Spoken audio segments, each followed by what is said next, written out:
कैसे हैं आप? आशा है सकुशल होंगे, ठीक होंगे और सोशल डिस्टेंसिंग का पालन कर रहे होंगे।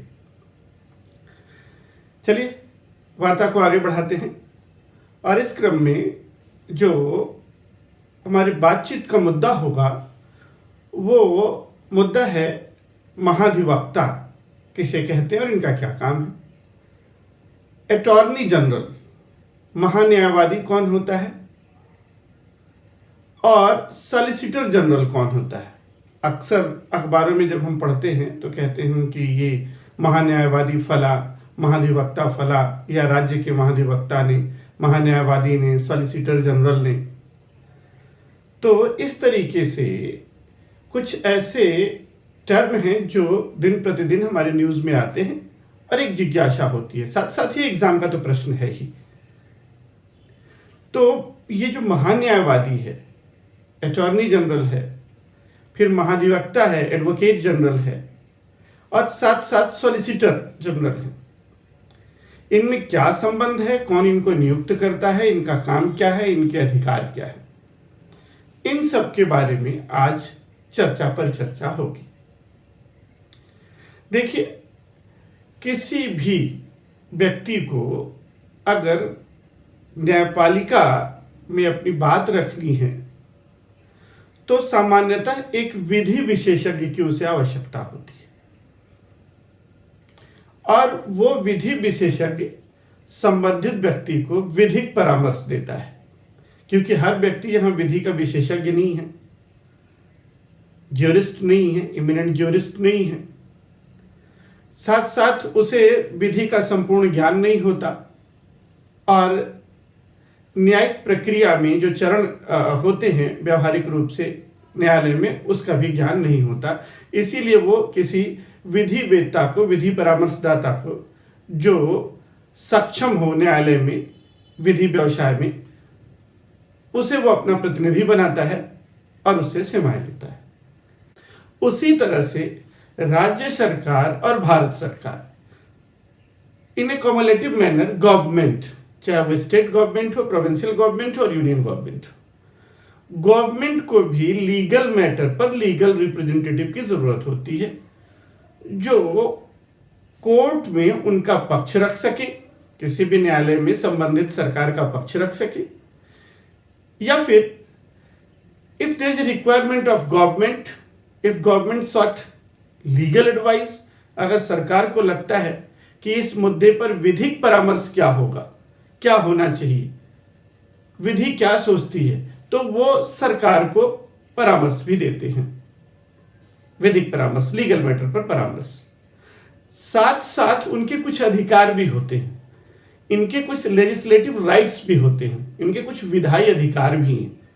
अगर वो केंद्र सरकार का विधिक अधिकारी है तो उसके अपने विधिक अधिकार हैं, राज्य सरकार का विधिक अधिकारी है तो उसके अपने विधिक अधिकार हैं। मंत्रियों की तरह ये लेजिस्लेचर में जाकर अपनी सरकार का पक्ष रख सकते हैं without being the part of legislature. संबंधित विधायिका का सदस्य हुए बिना ये विधायिका में जाके सरकार का विधिक पक्ष रख सकते हैं। तो इन सब के बारे में कम लोगों को पता होता है, इसीलिए आपकी मांग के अनुसार, कमेंट के अनुसार हमने ये मुद्दा चुना। इसी पर हम विचार विमर्श करते हैं कि महान्यायवादी कौन है, महाधिवक्ता कौन है, who is attorney general, who is advocate general, and what is the position of solicitor general, और संविधान इनके बारे में क्या कहता है।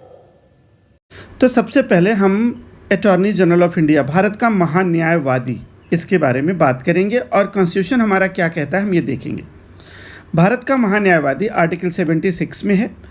76 फर्स्ट के अनुसार प्रेसिडेंट, जो व्यक्ति उच्चतम न्यायालय का न्यायाधीश नियुक्त होने के लिए क्वालिफाइड होगा, प्रेसिडेंट ऐसे व्यक्ति को भारत का महान्यायवादी अटॉर्नी जनरल अपॉइंट करेगा जो सुप्रीम कोर्ट का जज अपॉइंट होने के लिए क्वालिफिकेशन रखता हो या क्वालिफाइड हो। तो फर्स्ट कंडीशन तो ये हो गई कि अटॉर्नी जनरल के लिए जो क्वालिफिकेशन है वो है सुप्रीम कोर्ट जज होने की क्वालिफिकेशन, साथ साथ उसे अपॉइंट कौन करेगा? प्रेसिडेंट। फिर उसके बाद 76 सेकंड ये कहता है कि महान्यायवादी का ये कर्तव्य होगा कि वो भारत सरकार को विधि संबंधी विषयों पर सलाह दे। गवर्नमेंट को, इंडियन गवर्नमेंट को जो लीगल मैटर इंडियन गवर्नमेंट के सामने आए उस पर वो लीगल एडवाइस दे और लीगल नेचर के अपने ऐसे ड्यूटी का पालन करे जो प्रेसिडेंट उसे समय समय पर सौंपे, या संविधान ने उसे सौंपा हो या लाइन एग्जीक्यूट ने उसे सौंपा हो। इसका मतलब आर्टिकल 76 सेकेंड जो महान्यायवादी है, अटॉर्नी जनरल है, उसकी ड्यूटी को डिफाइन करता है। फर्स्ट ड्यूटी है वो है भारत सरकार को लीगल मैटर पर सलाह देना, फर्स्ट। सेकंड है प्रेसिडेंट उसे समय समय पर लीगल स्ट्रक्चर की जो ड्यूटी सौंपे। थर्ड उसका काम है कॉन्स्टिट्यूशन उससे जो उम्मीद करे कि ये काम जो है वो महान्यायवादी का है, उस पर भी वो लीगल ओपिनियन दे, या कोई कानून जो लागू हो वो उस पर कोई ऑब्लिगेशन इम्पोज करे तो महान्यायवादी वह काम करेगा। Again I want to define 76 sub class 2 में महान्यायवादी के कर्तव्य दिए गए हैं। पहला संवैधानिक कर्तव्य है भारत सरकार को विधि संबंधी विषयों पर सलाह देना। दूसरा है प्रेसिडेंट जो लीगल ड्यूटी उसे सौंपे। साथ साथ थर्ड है संविधान जो डिसाइड करे कि ये फंक्शन महान्यायवादी का है, उसे वो करे। साथ साथ चौथा जो विधि लागू हो, कोई विधि लागू हो और वो उस पर कोई ड्यूटी क्या करे, फॉर्मुलेट करे। इस तरीके से महान्यायवादी वो ड्यूटी करेगा। महान्यायवादी अटॉर्नी जनरल अपने ड्यूटी के पालन करने में भारत के टेरिटरी, इंडियन टेरिटरी के भीतर सभी न्यायालयों में उसे सुनवाई का अधिकार है, सभी न्यायालयों में within the territory of India. और महान्यायवादी till the pleasure of president पद धारण करेगा और ऐसे रेमुनरेशन, ऐसे पारिश्रमिक लेगा जो राष्ट्रपति अवधारित करे। ध्यान दीजिएगा, एग्जाम में महान्यायवादी से रिलेटेड बहुत सारे प्रश्न पूछे जाते हैं, इसलिए 76 के बारे में पूरी क्लैरिटी रखनी जरूरी है। अब यहाँ 76 को पढ़ने के बाद एक बात तय हो जाती है कि अगर क्वेश्चन आता है कि who is the first rank legal officer of government of India, या who is the first legal officer of union government, तो भारत का प्रथम विधिक अधिकारी, भारत का फर्स्ट लीगल ऑफिसर, प्रथम विधिक अधिकारी वो महान्यायवादी या अटॉर्नी जनरल होता है, वो फर्स्ट लीगल ऑफिसर है। अब इसके बाद इसके राइट्स दिए गए हैं। अटॉर्नी जनरल के राइट्स, आर्टिकल 88 इम्पॉर्टेंट है, ध्यान दीजिएगा। महान्यायवादी के अधिकार, मंत्रियों के भी अधिकार हैं और महान्यायवादी के अधिकार हैं। Since we are concern with attorney general, अब हम महान्यायवादी पर कॉन्सेंट्रेट हैं, इसलिए 88 में महान्यायवादी के अधिकार की बात करेंगे। महान्यायवादी को यह अधिकार होगा, स्क्रीन को ध्यान से देखिए, आर्टिकल 88, महान्यायवादी को यह अधिकार होगा कि वो किसी भी सदन में, चाहे लोकसभा हो चाहे वो राज्यसभा हो, या सदनों के ज्वाइंट मीटिंग में, सदनों के ज्वाइंट मीटिंग में, या पार्लियामेंट के किसी कमेटी में जिसमें उसका नाम मेंबर के रूप में दिया गया है, बोलें। तो this is the right of the attorney general कि वो सदन में, both house of the parliament या joint session of the parliament में वो बोल सकता है, या एनी कमेटी ऑफ पार्लियामेंट जिसका वो मेंबर है उसमें बोल सकता है और उसकी प्रोसीडिंग्स में, कार्यवाहियों में भाग ले सकता है, लेकिन वो मत देने का हकदार नहीं होगा। ना वो पार्लियामेंट प्रोसीडिंग्स में मत देगा, ना तो ज्वाइंट मीटिंग में मत देगा, ना तो किसी समिति में मत देगा। उसे राइट टू वोट नहीं है, लेकिन उसे बोलने और प्रोसीडिंग्स में पार्टिसिपेट करने का अधिकार है। हाँ, एक बात जो महत्वपूर्ण है, आप ध्यान रखिएगा, जो मैं आपको बताने जा रहा हूँ वो ये है, महान्यायवादी के अधिकार तो आपने देख लिए 88 में, लेकिन आर्टिकल 105, ध्यान दीजिएगा, आर्टिकल 105 सब क्लास 4, मैं आपका ध्यान चाहता हूँ इसलिए ध्यान से दीजिएगा। आर्टिकल 105 का सब क्लास 4 ये कहता है कि जो महान्यायवादी है उसको पार्लियामेंट के मेंबर का राइट होगा। राइट जो संसद के सदस्यों के संबंध में जो खंड 1, 2 और 3 लागू होते हैं, वही बात किसको मिलेगी? महान्यायवादी को मिलेगी। तो महान्यायवादी को आर्टिकल 105 सब क्लॉज 4 के अनुसार मेंबर ऑफ पार्लियामेंट का प्रिविलेज प्राप्त है। इसलिए ध्यान दीजिएगा, जो अटॉर्नी जनरल है उसको मेंबर ऑफ पार्लियामेंट का प्रिविलेज प्राप्त है। किसके अधीन? आर्टिकल 105 सब क्लास 4 के अधीन। अब बात हो रही है भारत सरकार का सेकंड रैंक लीगल ऑफिसर। जो भारत सरकार का सेकंड रैंक लीगल ऑफिसर है उसे हम सॉलिसिटर जनरल कहते हैं। भारत सरकार का जो सेकंड रैंक लीगल ऑफिसर है उसे हम सॉलिसिटर जनरल कहते हैं। संविधान में इसका कोई उल्लेख नहीं है सॉलिसिटर जनरल का, लेकिन सॉलिसिटर जनरल अटॉर्नी जनरल को असिस्ट करता है। अटॉर्नी जनरल को अपनी ड्यूटी और फंक्शन को प्रॉपरली करने में असिस्ट करता है सॉलिसिटर जनरल। और सॉलिसिटर जनरल की सहायता के लिए एडिशनल सॉलिसिटर जनरल होते हैं। अब जो सॉलिसिटर जनरल है उसकी जो सर्विस कंडीशन है वो legal officer service condition 1987 legal officer service condition 1987 से डिफाइन की गई हैं। उसका काम है भारत सरकार को विधिक मामलों पर सलाह देना, भारत सरकार के बदले न्यायालय में उपस्थित होना, और जो विधिक अधिकारी सेवा शर्तें अधिनियम में जो सॉलिसिटर जनरल है इसका अपॉइंटमेंट कैबिनेट कमेटी जो अपॉइंटमेंट की है वो करती है। और इसका जो क्वालिफ़िकेशन है वो सर्वोच्च न्यायालय के जज की है। सर्वोच्च न्यायालय के लिए जो क्वालिफ़िकेशन है वही क्वालिफ़िकेशन सॉलिसिटर जनरल की भी है। इसी तरह से अब फ्रेंड्स राज्य में आते हैं। राज्यों में भी इस सरकार को गवर्नमेंट को गवर्नर को लीगल एडवाइस की ज़रूरत होती है। उस लीगल एडवाइज़र को स्टेट के फर्स्ट रैंक लीगल एडवाइज़र को महाधिवक्ता एडवोकेट जनरल कहते हैं। Advocate general is the first rank legal adviser of the state government, इसे हम महाधिवक्ता कहते हैं।